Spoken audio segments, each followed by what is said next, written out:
I'm going to start off this module by laying some extra vocabulary on us for talking about integrals. And this is, for some reason, this is one of those things where there is some terms that um, all apply to the same thing. And I don't know why this happens, but here we go.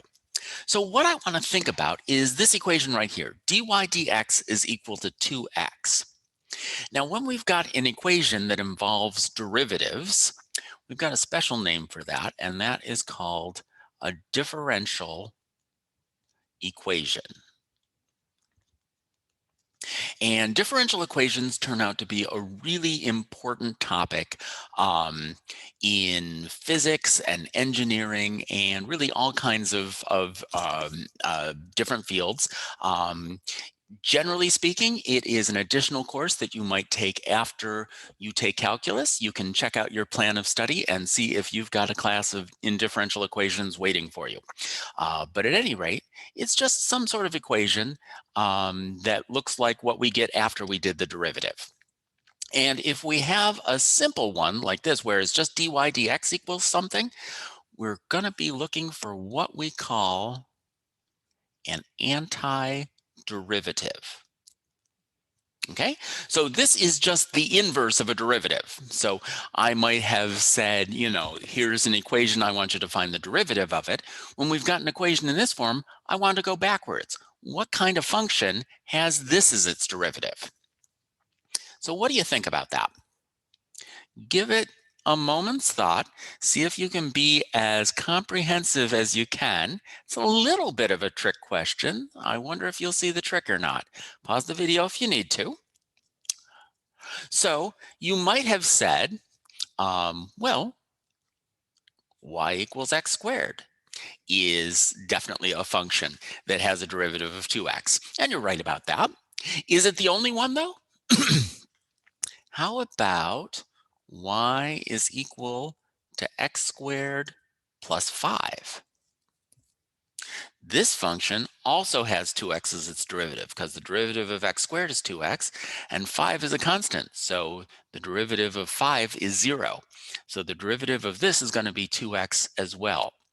So really, when we're thinking about the solution to this equation, it's not just going to be x squared, but it could be x squared plus any constant value at all. And so the way we find ourselves writing that is that we'll write x squared plus, and then a capital C.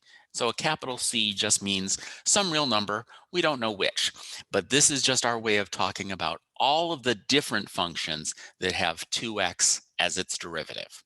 Okay? So this is saying that the antiderivative of 2x is x squared plus c. And there's another way that we can write that using that integral notation that we talked about in the last module. Except this time, we're going to write the integral symbol, and we're not going to have numbers at the top and bottom like we did for the definite integral. But we will write this as the integral of 2x dx is equal to x squared plus c. Okay? And just like we talked about the definite integral, where we had numbers here and here, the answer to that was a number. That was the definite integral. When we don't have numbers here and we're just talking about the classes of all of the antiderivatives of 2x, we're going to call this the indefinite integral. So this is a little bit of a case like back when we were talking about derivatives and we said that derivatives and instantaneous rate of change are just two different ways of talking about the same thing. For whatever reason, we're doing the same thing here. Antiderivatives and indefinite integrals are talking about the same thing. So that's the notion of an indefinite integral. It's finding the antiderivative of this function where x is our variable. And this is going to be, once again, something that we're going to spend a lot of time talking about. One of the questions you might have is, well, this notion of finding an antiderivative and the notion of finding the area under a curve seem very not connected to each other.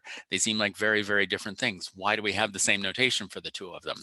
And by the end of this module, you will know why. It'll be because of a special theorem called the fundamental theorem of calculus, which says that these two things of antiderivatives and indefinite integrals are very closely related to each other. And in fact, integration and differentiation very closely related to each other, even though they seem to be solving two very different problems. At any rate, I just wanted to introduce you to this vocabulary of antiderivatives and indefinite integrals, both kind of examples of getting into this differential equation.